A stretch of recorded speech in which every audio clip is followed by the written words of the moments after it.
Hello students, आज हम अपनी बुक का एक और महत्वपूर्ण विषय पदोन्नति इस विषय पर चर्चा करेंगे।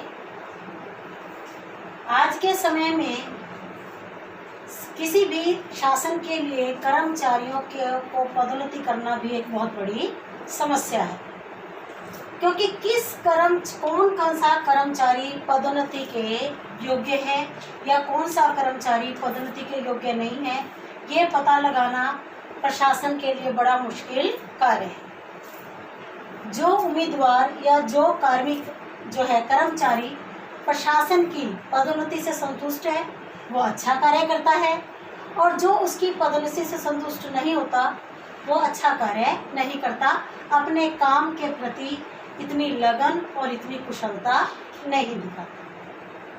तो ऐसी स्थिति में जो है प्रशासन के लिए कि किस कर्मचारी को वो प्रमोशन करे, ये बहुत ही मुश्किल कार्य है। सबसे पहले तो ये देखते हैं, ये प्रमोशन शब्द जो है, पदोन्नति शब्द, ये कहाँ से आया है।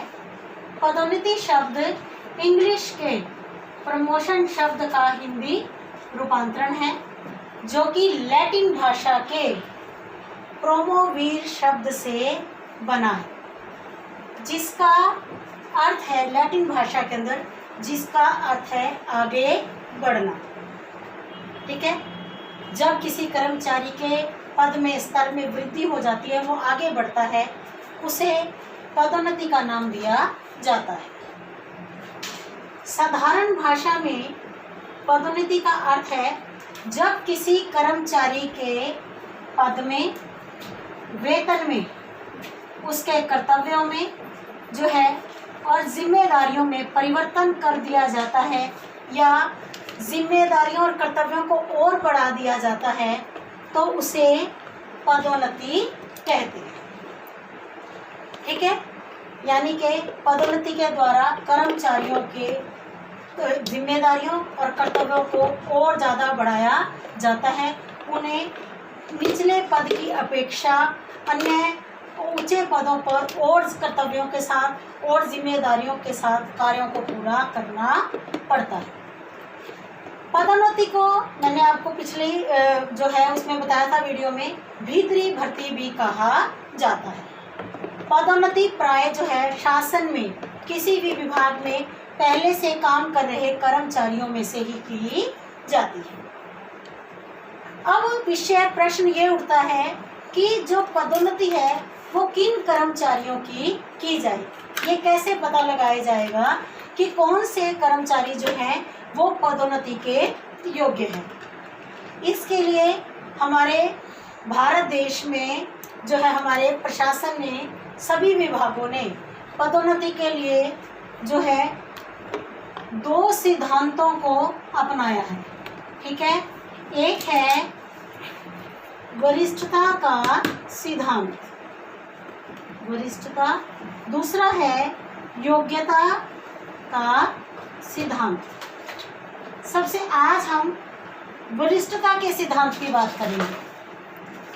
वरिष्ठता का सिद्धांत क्या कहता है? वो ये कहता है कि उस कर्मचारी को पहले प्रमोशन दिया जाए जिसका सर्विस समय ज़्यादा हो।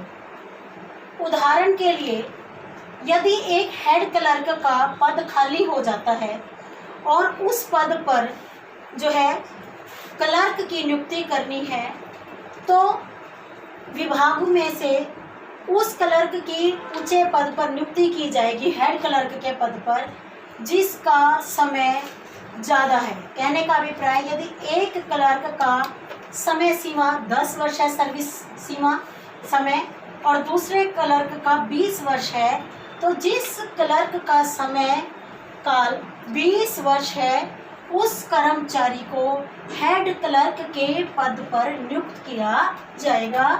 ये सिद्धांत है वरिष्ठता का सिद्धांत। ठीक है, कि जो सर्विस में पहले आया है उस व्यक्ति को पदोन्नति का अवसर प्रदान किया जाए। अब है, वरिष्ठता का सिद्धांत अगर अपनाया जाता है तो उसके लाभ क्या क्या हैं। कि अगर मान लो कि जिसका समय सीमा ज़्यादा हो चुकी है, यदि उस कर्मचारी को ऊंचे पद पर लाया जाता है तो प्रशासन को उससे क्या लाभ मिलता है? पहला लाभ क्या मिलता है कि ये सिद्धांत जो है वो निष्पक्ष है, यानी कि इसमें कोई तिकड़मबाजी की आवश्यकता नहीं होती। ठीक है, ये निष्पक्ष है। जो व्यक्ति की समय सीमा ज़्यादा हो गई है उसी को जो है पदोन्नति का जो है अवसर प्राप्त हो। दूसरा पॉइंट है अनुभव के आधार पर। जब विभाग में पहले से काम करे कर्मचारियों में से जो है उच्च पद पर कर्मचारी को नियुक्त किया जाता है तो उन्हें पहले ही काम का अनुभव होता है और प्रशासन को या उस पद को उस व्यक्ति के पूरे अनुभव का लाभ उठाने का अवसर जो है वो प्राप्त हो जाता है। तीसरा पॉइंट है मानसिक संतुष्टि। जब कर्मचारियों को ये पता होता है कि समय के अनुसार लंबे समय के हिसाब से अब हमारा नंबर आएगा तो इससे कर्मचारियों की जो है मानसिक जो संतुष्टि होती है वो मतलब कि उनको संतोष प्राप्त होता है।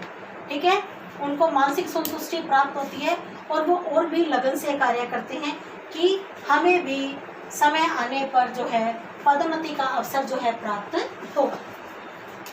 अगला पॉइंट है राजनीतिक हस्तक्षेप से मुक्त। ये सिद्धांत राजनीतिक हस्तक्षेप से मुक्त है।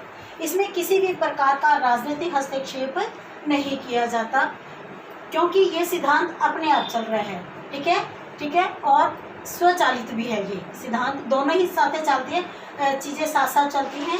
ये सिद्धांत अपने आप चलता रहता है। जिसकी समय सीमा ज़्यादा होती रहती है उस व्यक्ति को प्रमोशन का अवसर प्राप्त होता है और इससे कोई भी राजनीतिक हस्तक्षेप भी नहीं होता। साथ ही स्वच्छ वातावरण की स्थापना होती है क्योंकि किसी भी प्रकार की जो है द्वेष भावना आपस में कर्मचारियों में नहीं रहती। ठीक है, ना ही कोई लड़ाई ना झगड़ा।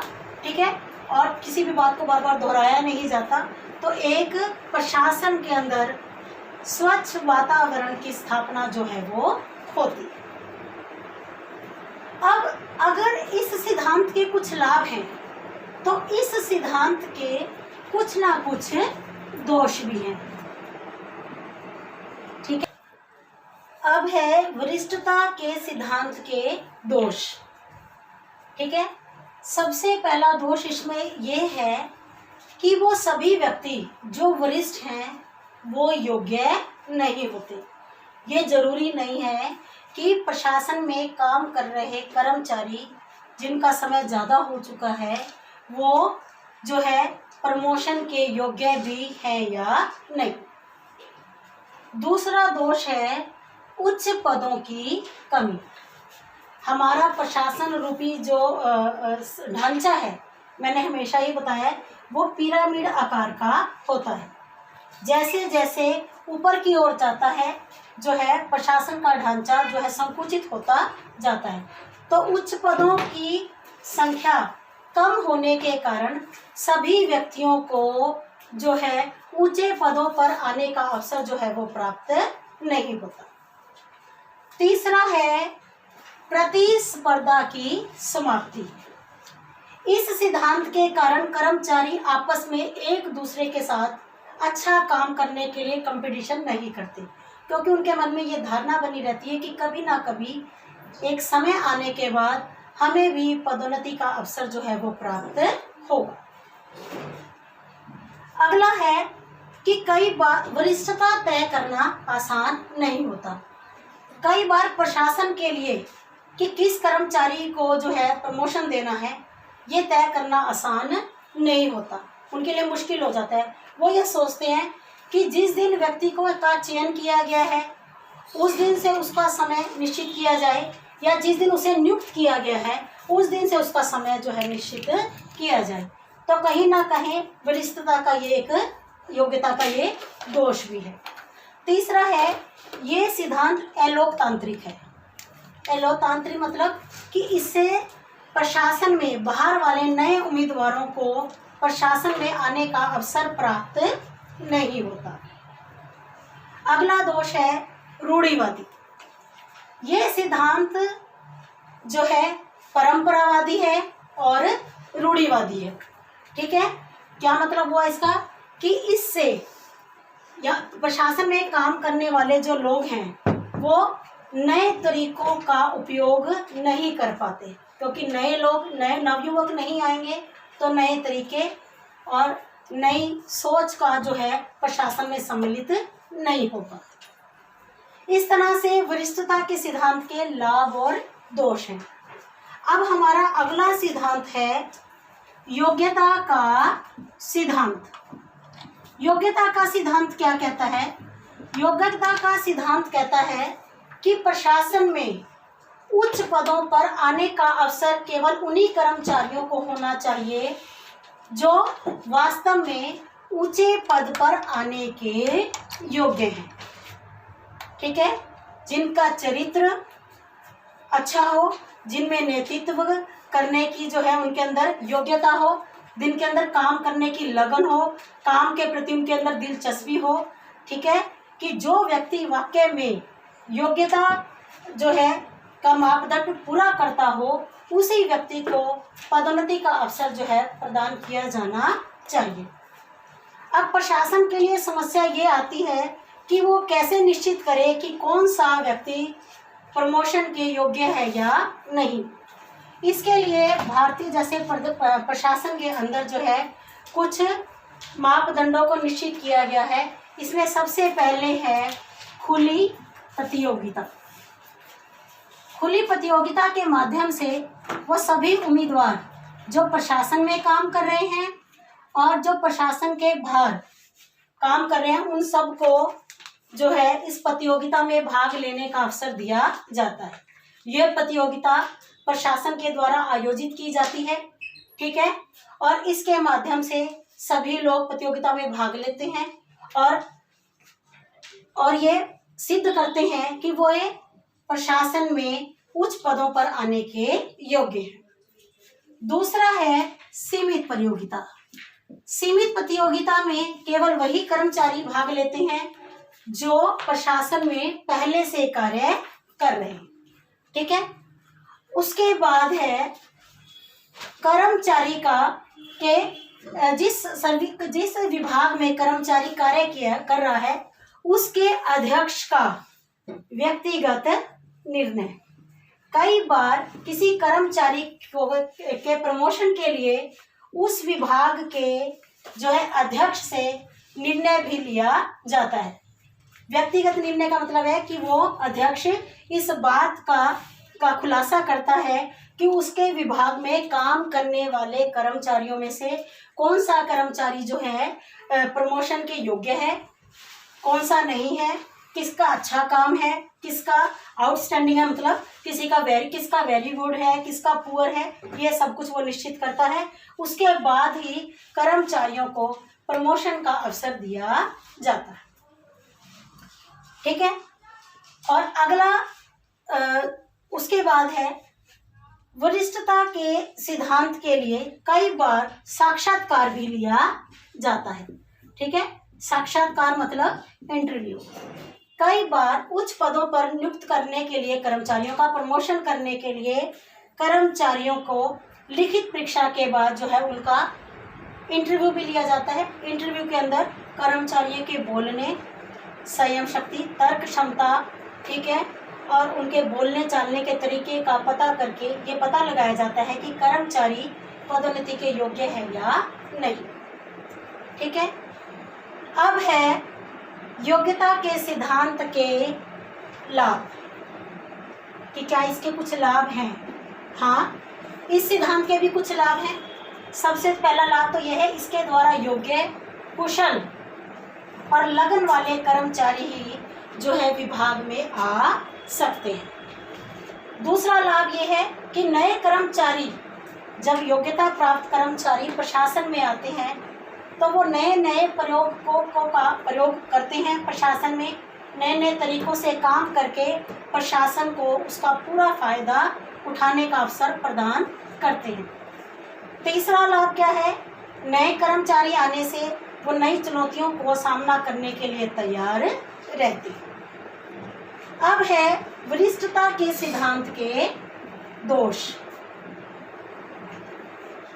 इसमें योग्यता के सिद्धांत के दोष, इसका पहला दोष ये है कि कोई भी सिद्धांत अपने आप में पूरा नहीं होता। हर सिद्धांत के लाभ के साथ कुछ हानियां भी होती है। कई बार क्या होता है, इसका एक दोष ये है कि कई बार कुछ लोग चापलूसी करके, ठीक है, भ्रष्टाचार तरीके से उच्च पदों पर पहुंच जाते हैं। दूसरा दोष क्या है, समय और परिस्थितियों के अनुसार योग्यता के मापदंड अलग अलग हो जाते हैं। यानी कि समय और परिस्थितियों के अनुसार उच्च पदों को लेकर उनकी योग्यता बदल दी जाती है। ठीक है, तो इस तरह से योग्यता का सिद्धांत और वरिष्ठता का सिद्धांत, दोनों ही सिद्धांत अपने आप में पूर्ण है। दोनों ही सिद्धांतों को प्रशासन में अपनाया जाता है। कुछ पदों पर वरिष्ठता के सिद्धांत को अपनाया जाता है और कुछ पदों के लिए योग्यता के सिद्धांत को अपनाया जाता है। इस तरह से ये वाला जो आज का विषय है ये यहीं पर समाप्त होता है। उम्मीद करती हूँ आप सबको ये समझ में आया होगा। धन्यवाद बच्चों।